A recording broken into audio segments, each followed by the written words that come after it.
Vamos a abrir nuestras Biblias en Marcos capítulo 4.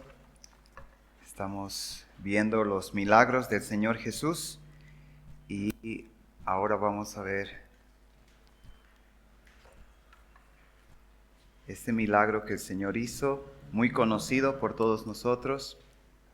En Marcos capítulo 4 vamos a leer. Este milagro también está en Mateo 8, en Lucas 8, pero vamos a estar basándonos en Marcos. Marcos 4, del 35 en adelante.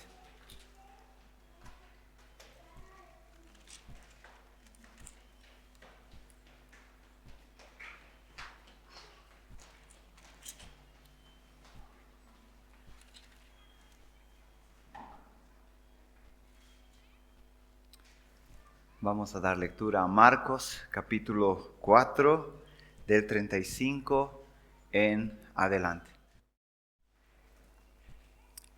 Dice así Marcos capítulo 4, del 35 en adelante. Aquel día, cuando llegó la noche, les dijo: pasemos al otro lado. Y despidiendo a la multitud, le tomaron como estaba en la barca, y había también con él otras barcas. Pero se levantó una gran tempestad de viento y echaba las olas en la barca, de tal manera que ya se anegaba. Y él estaba en la popa durmiendo sobre un cabezal.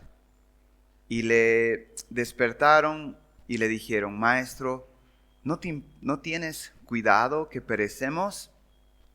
Y levantándose reprendió al viento y dijo al mar: Calla, enmudece. Y cesó el viento y se hizo grande bonanza. Y les dijo: ¿por qué estáis así amedrentados? ¿Cómo es que no tenéis fe? Entonces temieron con gran temor y se decían el uno al otro: ¿quién es este que aún el viento y el mar le obedecen? Vamos a orar una vez más, pidiéndole al Señor que nos ayude a compartir su palabra. Señor, gracias por lo que hemos cantado. Gracias por tu palabra que hemos leído. Y ahora te pedimos por tu palabra predicada, Señor. Ayúdanos a recordar, mientras vamos escuchando, que la semilla, Señor, se va lanzando, pueda caer en nuestros corazones y así podamos ir entendiendo, aplicando a las circunstancias que estamos pasando. Te pido, Señor, también que me ayudes a recordar varias de las cosas que has estado enseñándome a través de esto. Y te pido, Señor, que tu palabra, como estamos aprendiendo el jueves, la recomendación que Pablo le dio a Timoteo, las últimas palabras de Pablo a Timoteo era: predica la palabra, enseña la palabra, explica la palabra. Ayúdanos, Señor, a centrarnos en la palabra, a poderla entender y realmente ser alimentados. Tu palabra es más importante que el alimento físico, dices, y eso es lo que te pedimos. Tu palabra es poderosa, Señor. Tu palabra puede discernir, puede ver aún nuestros pensamientos, Señor. Tu palabra tú nos has dado y tu Espíritu Santo, Señor, que nos ayuda a entenderla. Pedimos todo eso en esta hora, en este momento, Señor. Lo pedimos en el nombre de Jesús. Amén. Todos nosotros creo que hemos alguna vez escuchado de esta historia. Hemos visto dibujos, hemos visto películas. Es muy ilustrativo esta enseñanza. De hecho, cuando uno ve una barca y una tormenta, fácilmente ya sabe a qué se está refiriendo. Pero es tan obvio que a veces hay cosas tan profundas ahí que a veces olvidamos. Y hoy es mi intención de poder centrarnos en esta historia, en este milagro del Señor y ver detalles que nos pueden ir ayudando acerca de las tormentas que vienen a nuestra vida, cómo enfrentarlas, cómo no enfrentarlas, las circunstancias que las van a rodear y Y como esto no va a suceder solo una vez en nuestra vida, esto van a venir varias veces, pero podemos aprender mucho acerca de esta historia y lo que esto conlleva. Entonces, vamos a estar en Marcos, estoy leyendo de la Biblia Reina Valera, y vamos a empezar ahí. El título que tienen en sus bosquejos es Confiad en Dios porque Él tiene cuidado de sus hijos. Estaba pensando al final si debía mantener este título o debía poner el que puse en el grupo donde estamos, que era No tengas miedo. Hay circunstancias que van a venir a nuestra vida que realmente van a hacer que tengamos miedo. Y mucho más cuando la vida corre peligro, nos va a dar ese sentimiento. Entonces, pero el punto de todo esto es, el título es que realmente podamos ser animados a confiar en Dios. Y el argumento es porque Él tiene cuidado de nosotros. Y esto es porque en una parte de la historia que hemos leído, los discípulos le dicen, ¿no tienes cuidado que perecemos? En palabras sencillas, es decir, ¿no te importa lo que nos está pasando? Y la respuesta obviamente es el versículo que vamos a leer más adelante en Pedro, donde dice, echad toda vuestra ansiedad sobre Él. ¿Por qué? Porque Él tiene cuidado de vosotros. Él tiene cuidado de vosotros. Entonces, por eso el ánimo va a ser hoy día en poder confiar en el Señor y ver en esta historia el propósito, ¿sí? La verdad principal que tienen ahí, aún en los momentos de oscuridad, silencio, tempestad, debemos seguir confiando y peleando, recordando quién es Dios, que está con nosotros y le importa nuestras vidas. Vamos a empezar y vamos a ver las circunstancias. Esta tiene tres divisiones: las circunstancias de la prueba, la respuesta a esta prueba y la razón por esta respuesta. ¿Sí? Estos tres encabezados vamos a tener. Entonces, vamos a empezar con las circunstancias de la prueba. Cuando ustedes lean tanto en Marcos como Mateo y Lucas, donde esta historia está escrita, van a encontrar algo bien interesante. Que hasta este punto, los discípulos solo habían recibido una instrucción teórica. ¿Qué quiere decir? Ellos habían estado escuchando las enseñanzas del Señor Jesús y ellos habían presenciado todos los milagros que el Señor Jesús realizó. Pero en ningún momento todavía se ve que van a entrar en acción ellos. Y después de toda esta enseñanza y de todos estos milagros que ellos habían presenciado, ahora era la hora de llevar a la práctica la fe que ellos profesaban. Su fe debería ser probada.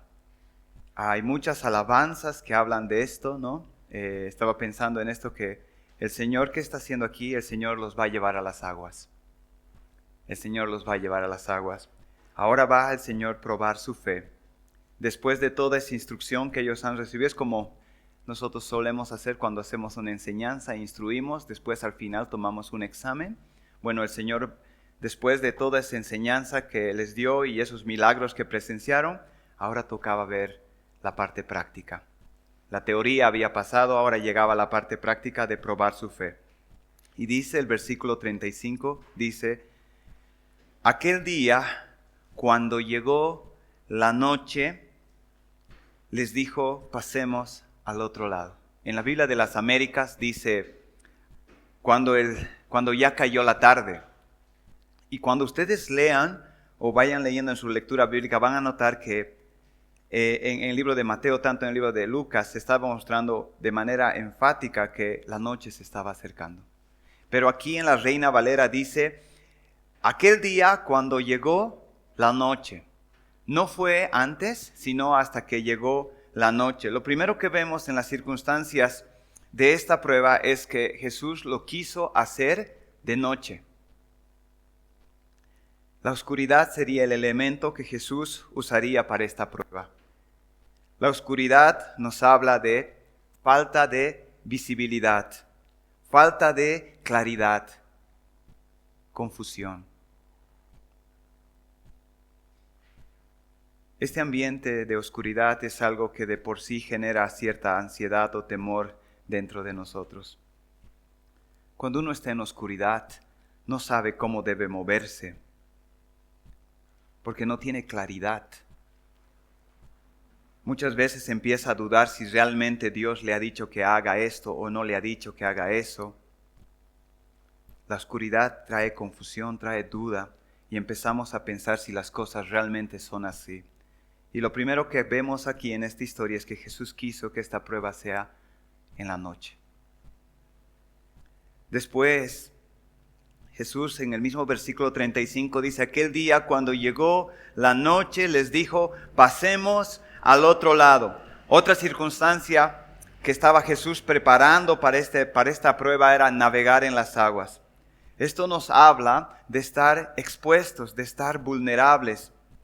Cuando uno está en las aguas, bueno, nosotros no tenemos mar, pero los que hemos tenido la oportunidad de estar en un lago o en un río grande, navegando o en una pequeña lancha, hay una sensación natural de inseguridad, de inestabilidad, porque no teníamos el control.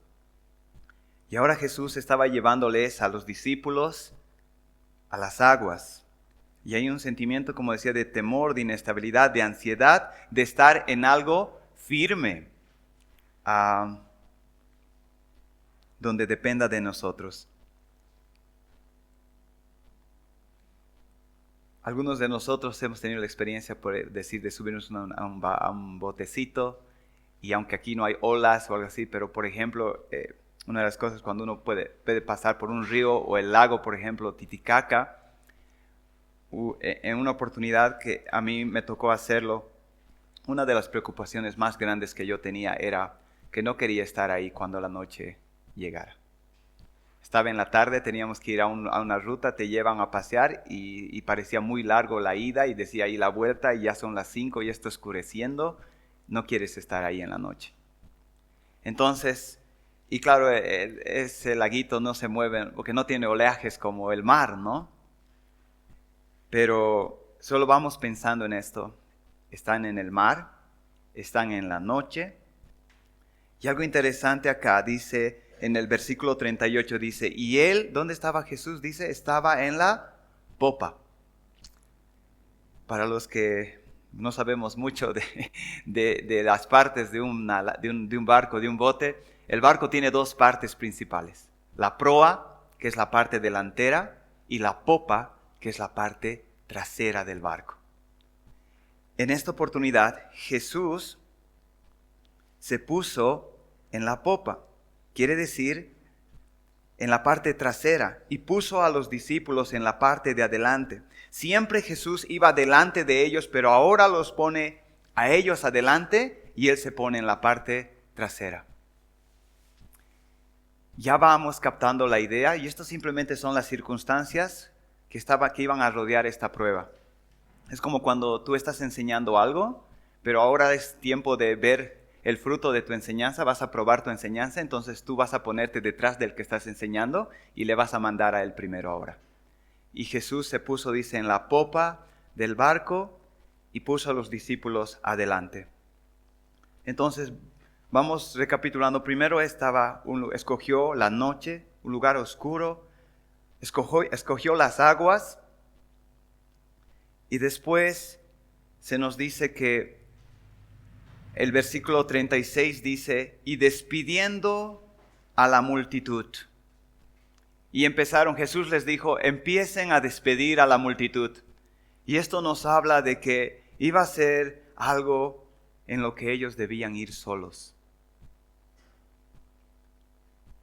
Cuando vamos a enfrentar algo que da miedo, que te hace sentir vulnerable, es natural querer ir acompañado.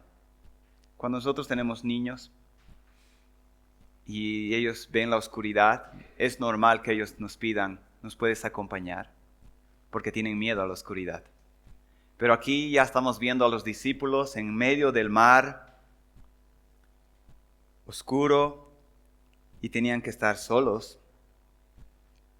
Tenían que despedir a la gente.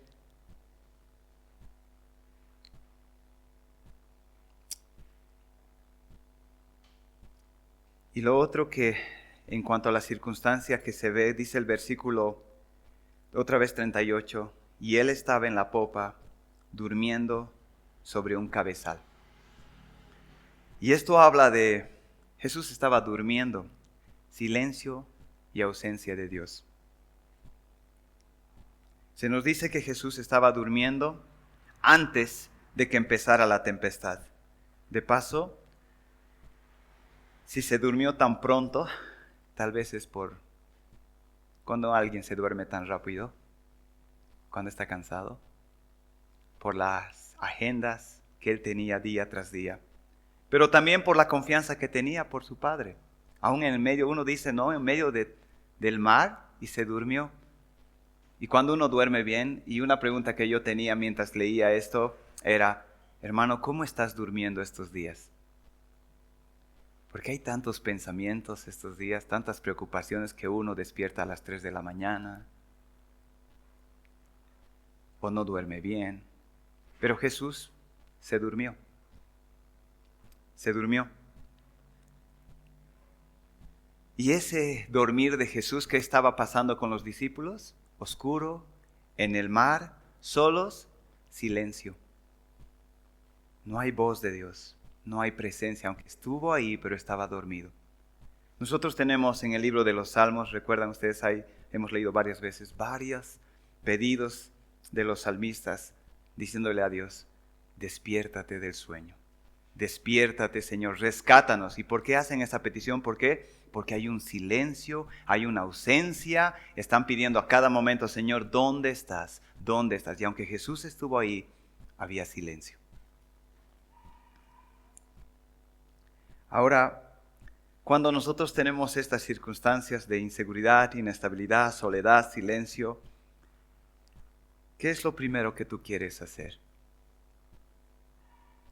Piensen, hermanos, en la realidad, en las cosas que nos tocan vivir. Cuando hay cosas que no tenemos claridad, ¿cómo hacerlas? Cuando sentimos cierta inestabilidad, inseguridad, estamos solos y encima estás orando y parece que Dios no está ahí. Cuando estamos en situaciones ahí, no sé tú, pero las cosas que yo por instinto natural quiero hacer es escapar. Yo quiero salir rápido de esa situación. Es como que alguien te va a poner una prueba y te empieza a poner oscuridad y empieza a sumarle elementos y lo único que tú estás viendo, ¿por dónde voy a escapar? ¿Por dónde voy a escapar? Pero la cosa que podemos ver en esta historia es que es imposible escapar. Es imposible escapar, porque piensen conmigo, salieron y tenían que pasar. Y algo que es interesante, cuando lo vean en el contexto, en el tiempo, van a notar que al día siguiente llegan a Gadara. O sea, no era una horita este viaje, tardó un tiempo.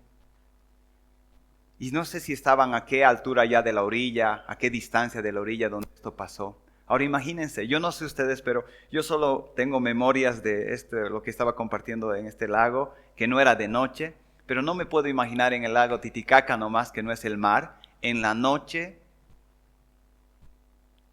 y empieza a pasar algunas circunstancias, y mi mente empieza a decir, ¿cómo salgo de esto? Me lanzo al agua, empiezo a nadar, pero ¿dónde está la orilla? ¿Hacia dónde debo nadar? Pero ellos están en el mar. Y claro, lo primero que uno quiere hacer cuando esté en circunstancias difíciles, como he dicho, es escapar.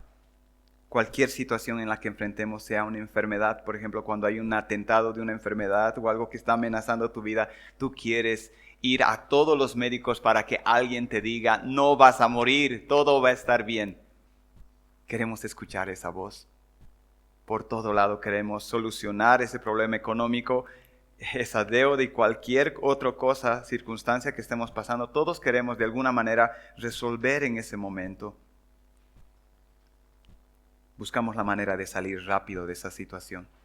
Pero otra vez, escapar es imposible. Estás en el medio del mar, está oscuro, estás rodeado de peligro, estás solo, no se puede. Y digo eso, hermanos, porque tarde o temprano, si estás pasando algo, o vas a pasar algo, esto es una realidad. Estaba hablando con el hermano José la semana pasada y él me dijo algo, no quiero estar en tus zapatos. Y él dijo, ¿por qué? Le dijo, porque todo lo que vas a sufrir me da alegría de ya ser viejo y ya estar cerca de irme con el Señor. Y él decía, por leer la Biblia y decir, todo joven, las cosas que vienen en tu camino todavía.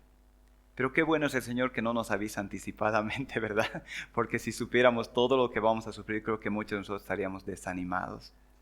Pero el hermano José, mirando desde el otro lado como David, joven fui y envejecido, estaba diciendo, no, yo ya estoy cerca de irme con el Señor, me decía. Y algo que quiero decir con estas circunstancias que están rodeando es, lo primero es, no gastes tu energía en tratar de salir de esa situación. Muchos de nosotros nos concentramos, nos esforzamos, tiempo, dinero, todo con la intención de salir de esa situación. No se puede. Y si ustedes se fijan, parece que todo estaba preparado, ¿no? Las circunstancias son perfectas para la prueba, pero la prueba ni siquiera había empezado. La oscuridad, la soledad, la inestabilidad, el silencio, solamente eran las circunstancias que iban a rodear la prueba que iba a venir. Y ya sea por desobediencia y seamos llevados por una disciplina a este lugar, o no será necesariamente por pecado, pero vamos a ir a este lugar. Versículo 37 dice, pero se levantó una gran tempestad de viento y echaba las olas en la barca de tal manera que ya se anegaba. De tal manera que ya se anegaba. En esas circunstancias se nos dice que se levantó una gran tempestad, una tormenta, de manera que las olas cubrían la barca. Lucas, en el relato de esta historia, nos dice que sus vidas corrían peligro.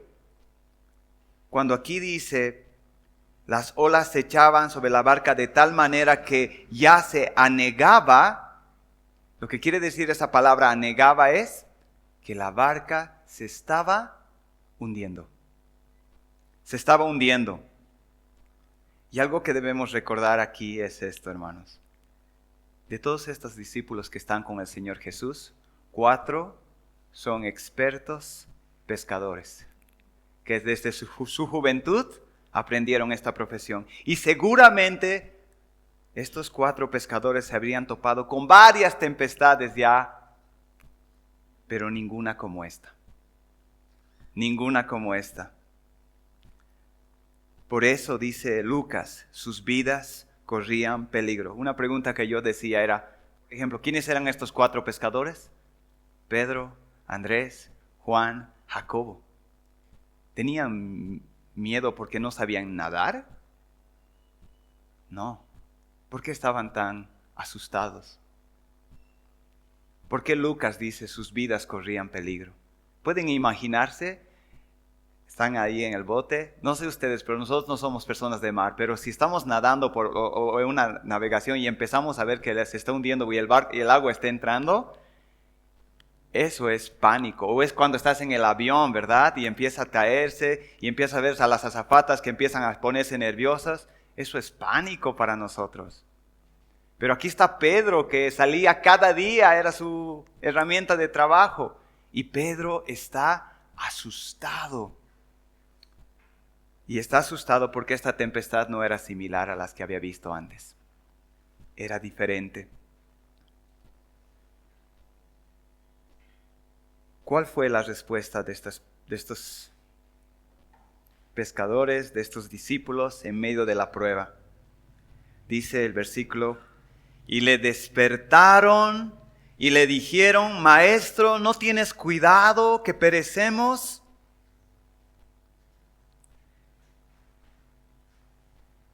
¿Saben? Cuando uno lee más a detalle y ve más profundo, casi puede ver la forma como estos discípulos despertaron al Señor Jesús. Esta palabra, cuando Jesús les dice, ¿por qué estáis así amedrentados?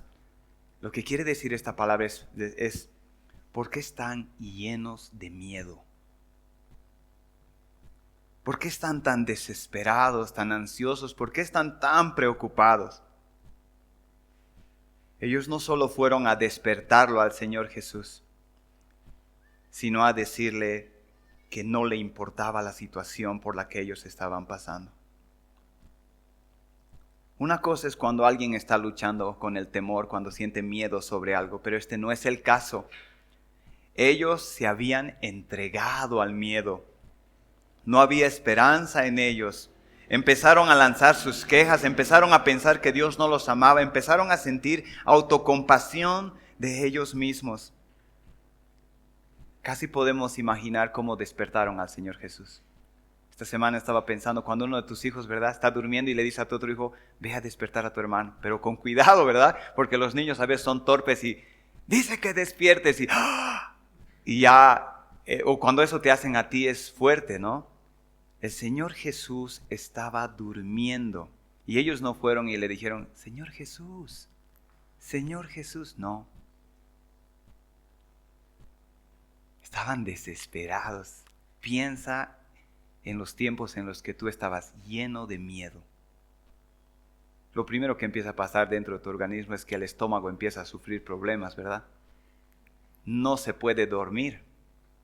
Y uno va al médico porque tiene dolores en el pecho, tiene dolores aquí, no puedo conciliar el sueño y estás empezando con todas estas pastillas para dormir. Bueno, estas personas estaban así, asustadísimas. Y uno piensa y dice, si siendo pescadores sentían así, ¿qué será nosotros cuando no estamos en el rubro y nos prueban en esa situación? Pasando al otro punto en cuanto a la razón de esa respuesta, Jesús les dice, ¿cómo no tenéis fe? En versiones más modernas, este versículo dice, ¿cómo aún no tienen fe? Jesús califica esta actitud de sus discípulos como falta de fe.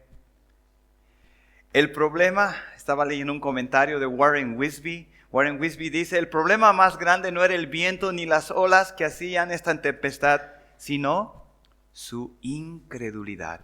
Más grande que la tempestad era la incredulidad de estos discípulos. Olvidaron varias cosas en esas circunstancias. Olvidaron el poder y la compasión que Jesús tenía, que habían escuchado y que habían visto en los milagros. Se habían concentrado tanto en la circunstancia que habían olvidado lo demás. Ellos olvidaron que no hay límites para su poder. Algo interesante es que en versículos más abajo, después de que Jesús calma la tormenta, la tempestad, ¿sí?, dice esto, los discípulos dicen, entonces temieron con gran temor y decían el uno al otro, ¿quién es este que aún el viento y el mar le obedecen? Ellos olvidaron o ellos pensaron que su poder de Jesús solo era para sanar enfermos, que tenía límites, por así decir. Por eso es que termina este milagro con esa declaración de ellos. ¿Cómo es que el viento y el mar le hacen caso? Ellos pensaron que el poder de Jesús solo era para las cosas que ellos habían visto. Pero ahora estaban viendo que su poder era también para calmar los elementos.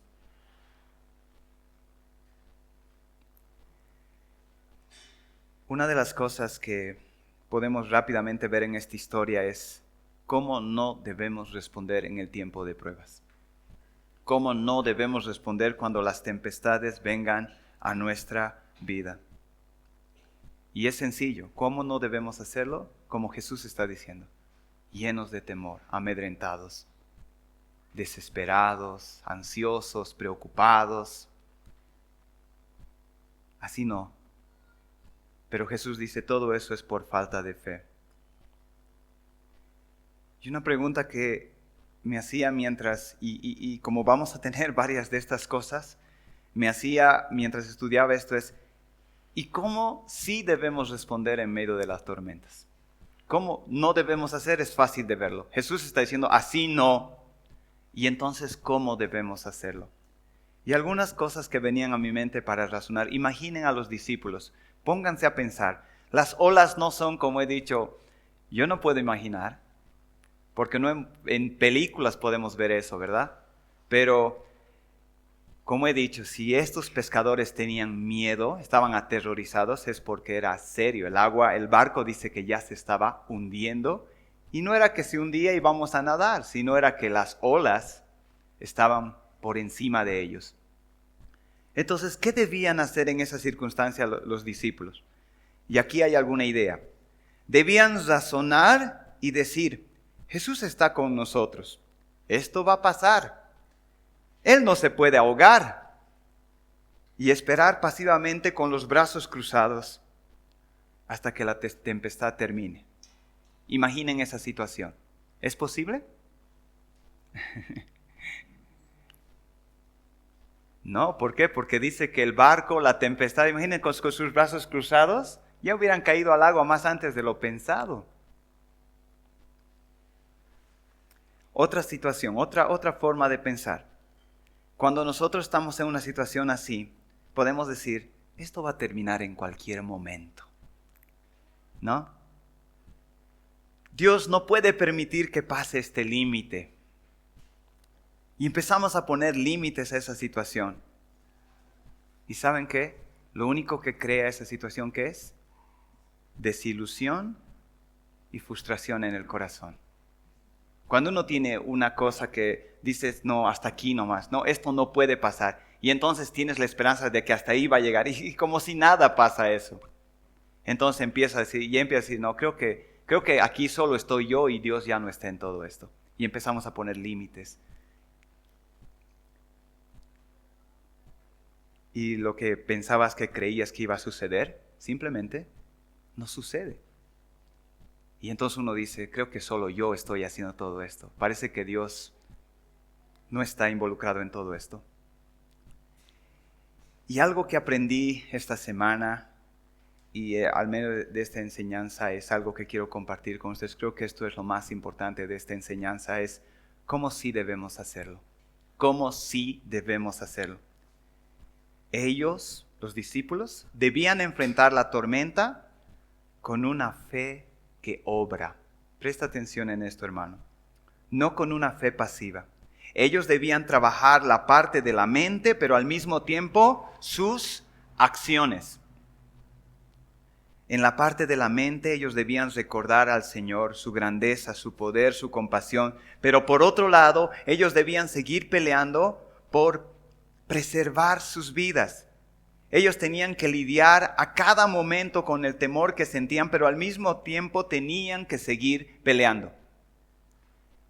Ahora vámonos a los discípulos en la barca. ¿Qué tenían que hacer ellos entonces? Por un lado, trabajar la parte de la mente, pero por otro lado, trabajar sus acciones. En palabras más sencillas, la tempestad estaba furiosa, era grande, y ellos tenían que luchar en la barca. ¿Para qué? Para preservar sus vidas. Agarrarse, por así decir, de donde puedan para no caer.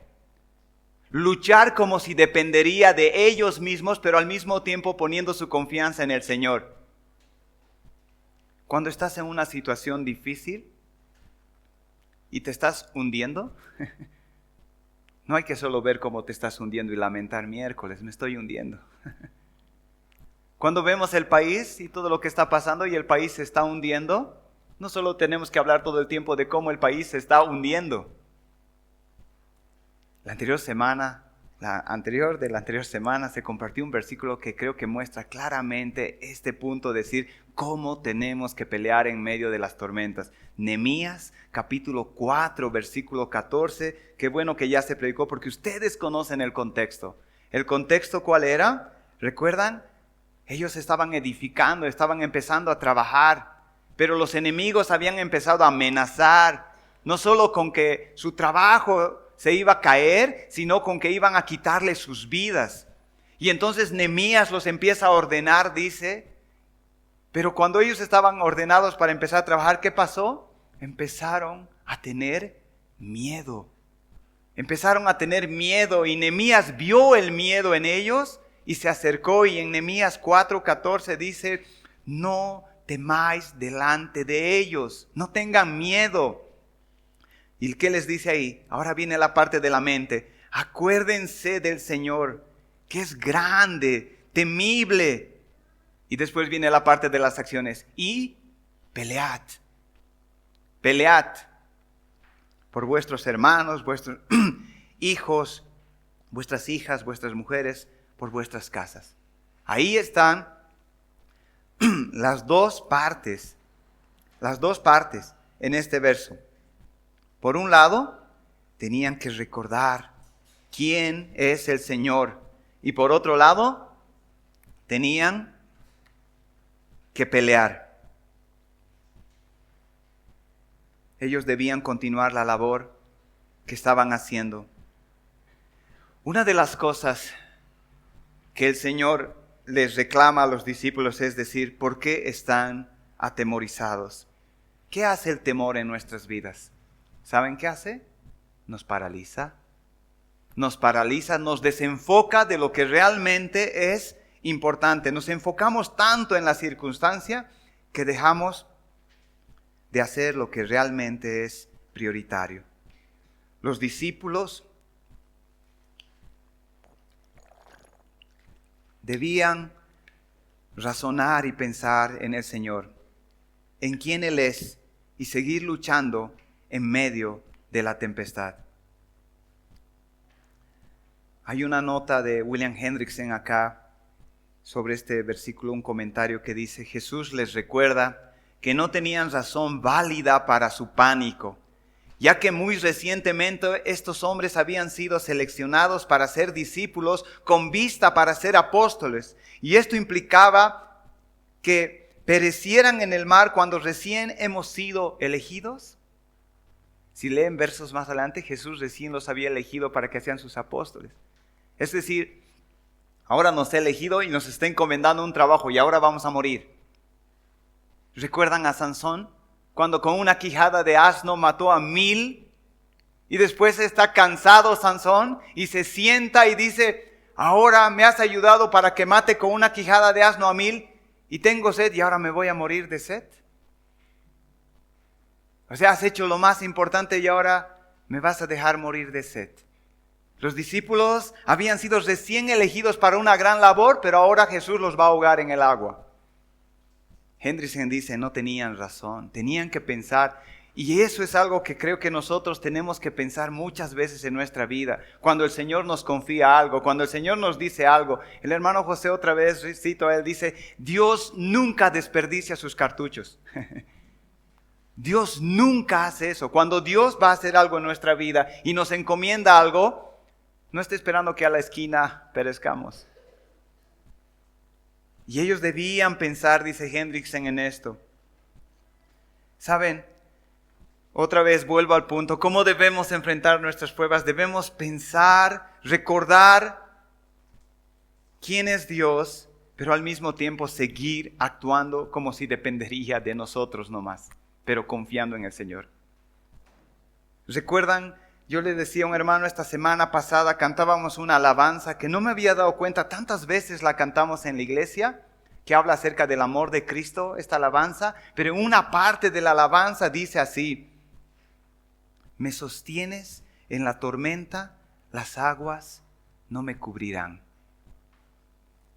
¿Saben? El mundo habla cuando estamos en situaciones difíciles. ¿Sabes qué te dice un consejo del mundo? Sé positivo, no seas pesimista. Vas a salir de esta, ¿verdad? Y uno dice, ya, así aconsejé el mundo. ¿Y cómo nosotros debemos aconsejar a alguien que esté en pruebas? Hermanos, tenemos tantas razones para ser positivos. Porque el Señor está con nosotros, porque el Señor tiene misericordia de nosotros. Entonces aquí, como esta alabanza que cantamos, decir, cuando uno está en medio de las aguas y las aguas te quieren cubrir, la actitud que uno debe tener en medio de la prueba es: las aguas no me cubrirán.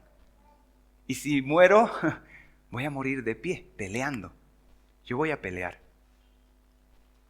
Aquí dice, me sostienes en la tormenta, las aguas no me cubrirán. Esa es la actitud que debemos tener en medio de la lucha. Por un lado, confiando en el Señor, pero por otro lado, sigo peleando. En Primera de Pedro, vayan un ratito ahí, Primera de Pedro capítulo 3, verso 14. Primera de Pedro 3, 14.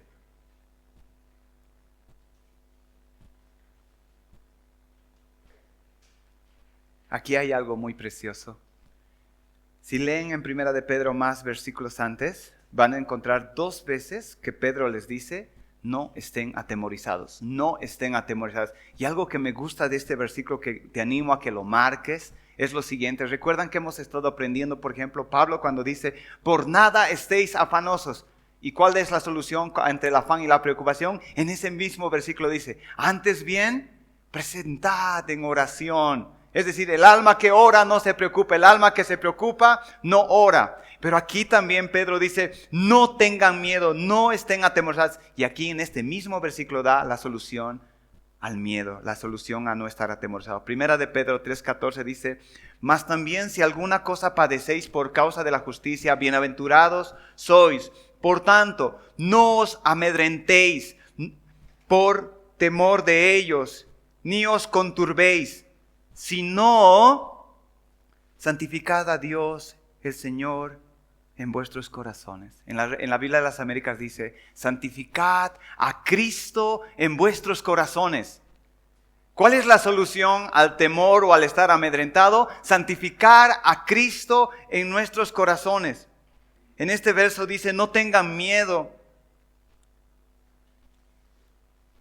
sino santifiquen a Cristo en sus corazones como Señor. Otra vez Hendrickson sobre este versículo dice, el temor le quita a uno la habilidad de defenderse, de pelear contra su oponente. Pero santificar a Cristo significa reconocer que Él es Señor, todopoderoso, y seguir peleando y seguir trabajando. Santificad a Cristo como Señor en vuestros corazones significa reconocer que Él es Señor, Él es todopoderoso, y agarrar ánimo y seguir peleando y seguir trabajando.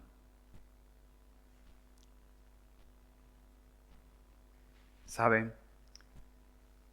Estaba compartiendo otra vez con un hermano esta semana acerca de este versículo también que está en Pedro, Primera de Pedro, más adelantecito en capítulo 5, verso 6, donde dice, humillaos pues bajo la poderosa mano de Dios para que Él os exalte cuando fuere tiempo, echando toda vuestra ansiedad sobre Él, porque Él tiene cuidado de vosotros. Y esto habla de someternos de manera humilde delante de Dios en la circunstancia que estamos pasando, esperando su tiempo. Que a menudo estaba compartiendo con la familia el versículo que dice, cuando fuere su tiempo, hablando Hendrickson sobre este versículo en inglés es, normalmente ese tiempo para Dios cuando estás en medio de una circunstancia difícil, cuando Él te va a rescatar de ese, cuando fuera el tiempo, cuando dice acá, Hendrickson dice, normalmente es al límite. Normalmente a Dios le gusta rescatar al límite. Su tiempo, echando toda vuestra ansiedad porque Él tiene cuidado de vosotros.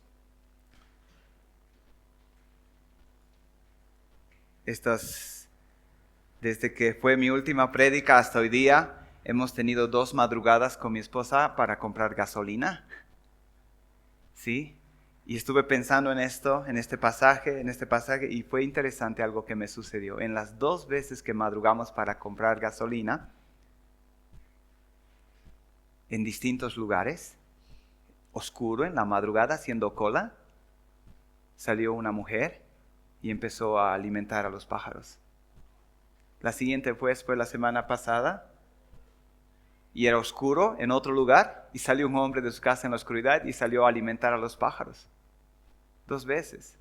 Yo estaba pensando y pensaba en este verso que sus discípulos le dicen, ¿no tienes cuidado que perecemos? ¿No te importa nuestra situación? Entonces vino a mi mente esta canción que cantamos algunas veces los jueves que se llama ¿Cómo podré estar triste? Y en una parte de la canción dice, si Él cuida de las aves, cuidará también de mí. Y yo creo que Dios puso esos ejemplos para decir, yo no solo he llenado el mundo de cosas para que ellas coman, sino que he puesto en el corazón de personas para que también lo hagan, y lo hacen de esta manera silenciosa en el anonimato. Y si Él cuida así de las aves, no va a cuidar de ti.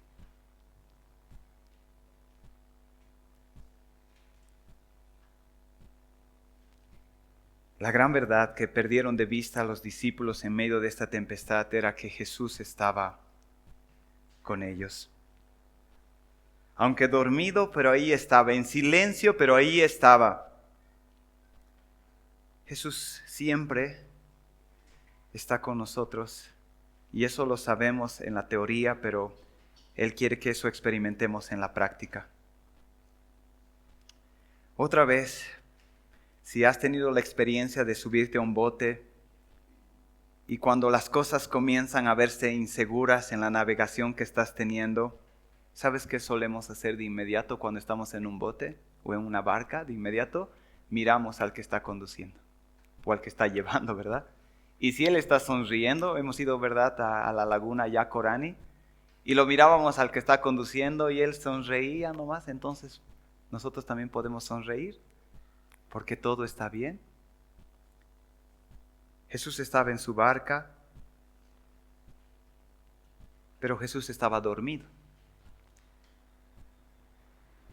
Y si Jesús estaba dormido, tranquilo, era una señal de que no había que temer. Todo estaba bajo control. ¿Saben?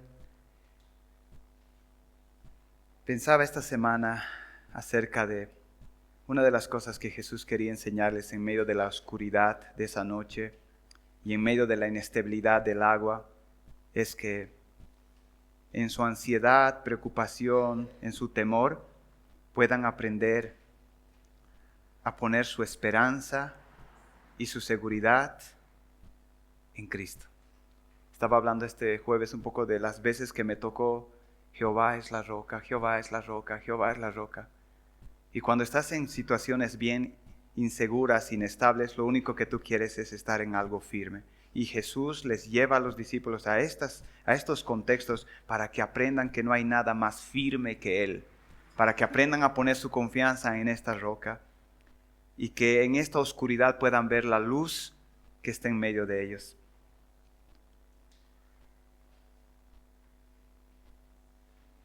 Ya para ir terminando,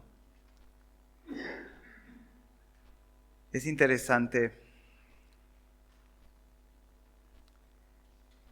ver cómo terminó todo esto. Decía un autor, tenemos gran razón para estar agradecidos a Dios de que Jesús, nuestro sumo sacerdote, es compasivo, tierno de corazón y conoce nuestras debilidades. Él es considerado con nuestra falta de firmeza. Él no rechaza a sus hijos cuando reprueban, sino que se compadece de ellos. Esta historia está aquí para nosotros, para que actuemos diferente. Podemos decir de manera resumida, el fracaso de estos discípulos es para nuestra victoria. ¿Se han dado cuenta? Esto es vergonzoso porque ellos fracasaron, pero su fracaso es para nuestra victoria. Pero si fallamos como ellos, han notado que Jesús de manera tierna les dice, ¿por qué están así?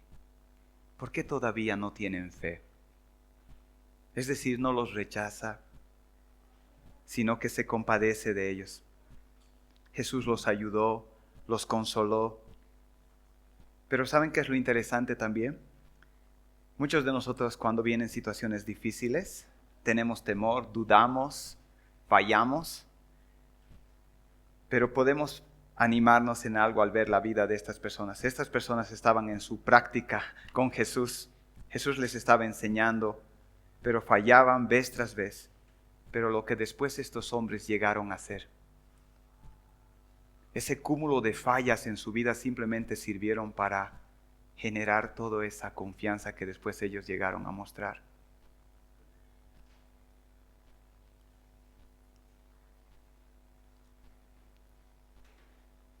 Creo que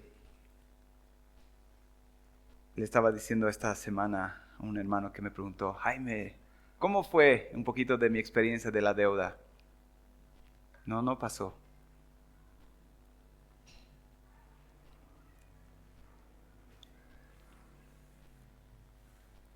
Pero esperábamos que pase y y orábamos por eso.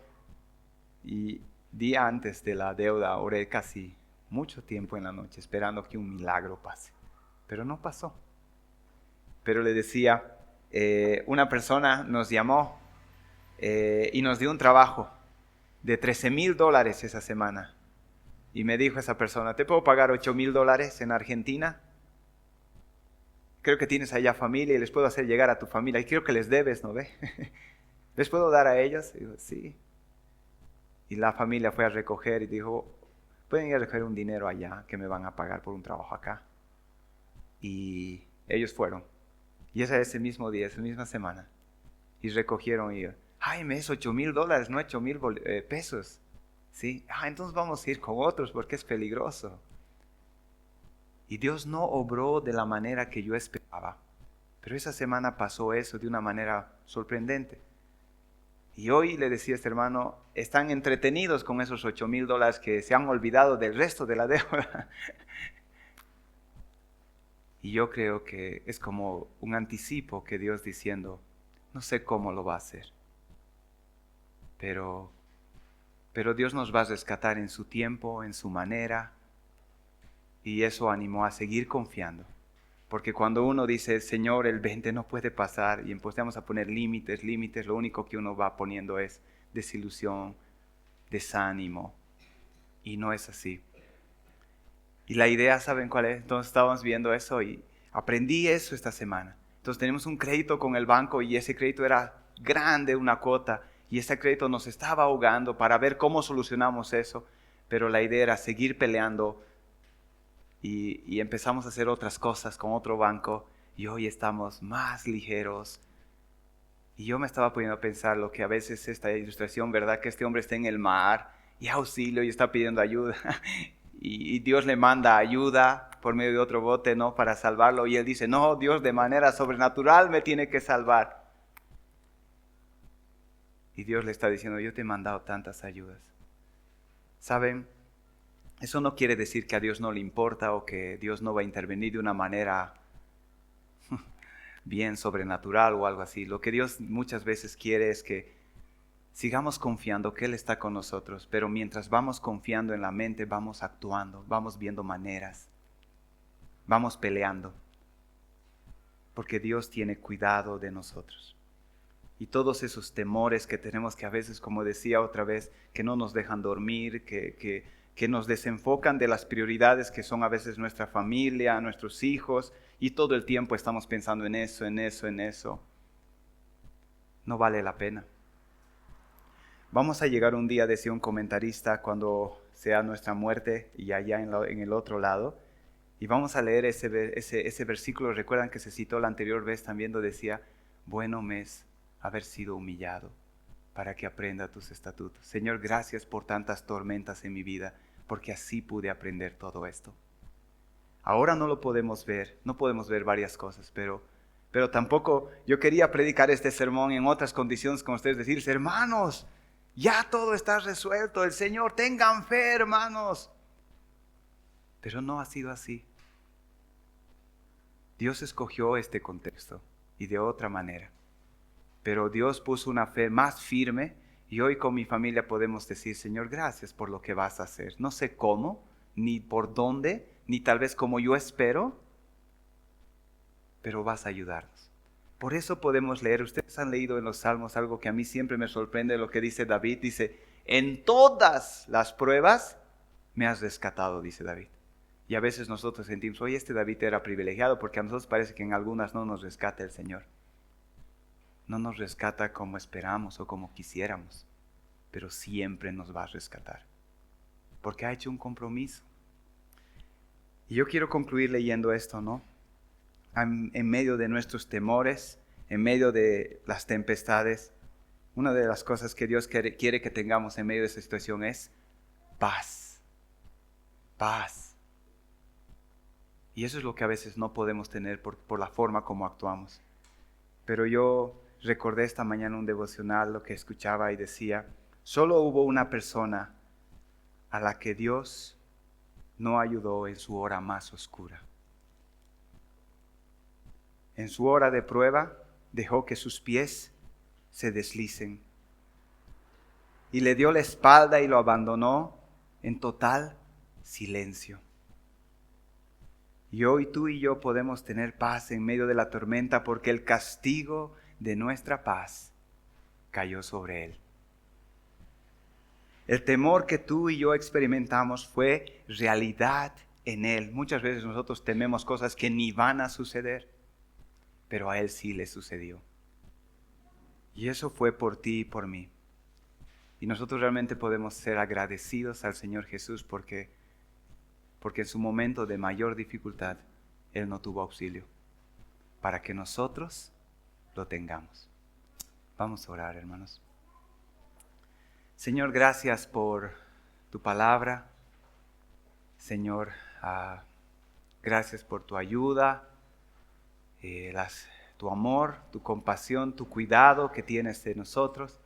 Estamos aprendiendo, Señor, a conocerte más y más, no solo en la teoría, también en la práctica. Nos estás llevando a lugares donde nunca antes hemos visto situaciones así, pero te hemos estado pidiendo que en medio de esa situación nos mantengas firmes, que no nos apartemos de ti, que no te acusemos de despropósitos. Y eso es también una respuesta de tu bondad, enseñándonos, aumentando nuestra fe, haciéndonos madurar. Gracias, Señor. Yo te pido por mis hermanos aquí. Todos estamos luchando con algo, Señor. Y que el ánimo, como decía el título de este sermón, es tener confianza. Tener confianza en el matrimonio cuando las cosas no van bien. Y saber, Señor, que tú nos has llamado a amar a nuestras esposas, a cuidar de ellas, a respetar a nuestros esposos, a servirles, a honrarles, a cuidar a nuestros hijos. Cuando las situaciones no van bien en la salud, Señor, debemos recordar de tu compasión, de tu amor. Cuando las situaciones no van bien en varias cosas como en el dinero, Señor, debemos recordar que tú eres el dueño, que tú eres poderoso, que tú puedes cambiar todo en un día o lo puedes hacer de manera progresiva. Señor, ayúdanos a tener confianza. Ayúdanos a crecer, Señor, a no ser tan incrédulos. Ayúdanos a recordar y mirar atrás en nuestras vidas y ver tantas cosas que pensábamos que ya no íbamos a pasar y aquí estamos todavía, Señor. Ayúdanos a recordar así, Señor, saber que tú estás con nosotros en medio de la tormenta y que eres más grande que la tormenta, Señor. Que no nos enfoquemos tanto tiempo en las circunstancias, sino que agarremos nuestras Biblias, meditemos en ti, Señor. Ayúdanos como iglesia en esto, muchos hermanos pasando varias dificultades y gracias por tu ánimo, Señor, porque el mensaje de hoy es simple. Confíen en mí, confíen en mí. Y queremos hacer eso, queremos seguir confiando. Perdona muchas veces nuestra incredulidad, aumenta nuestra fe, Señor, y que la historia, como hemos visto de estos discípulos, también pueda ser nuestra historia, Señor, una historia de un Dios real, que la Biblia no es un libro solo para teoría, sino es un libro para hoy, para nosotros, Señor. Y yo te pido que sigas obrando desde este púlpito, en tu palabra, en la lectura, en las alabanzas, en la comunión que tenemos con otros hermanos, en los versos que podemos compartir. Sigas obrando, Señor, y sigas animándonos. Que nos enfoquemos en tu obra. Te pido porque a veces estamos tan metidos en las cosas que nos preocupan que descuidamos las cosas que tú nos has confiado. Te pido por Andrada, Señor, lo que hemos estado viendo ayer hablando y viendo estos motivos de oración que queremos ponerlo delante de ti por estos niños y los que nos han estado comentando. Ayúdanos, Señor, a salir de nosotros, dejarte nuestras cargas a ti y poder ocuparnos de lo otro, Señor, porque tú tienes cuidado de nosotros. Te alabamos, Señor, oramos en tu nombre. Amén.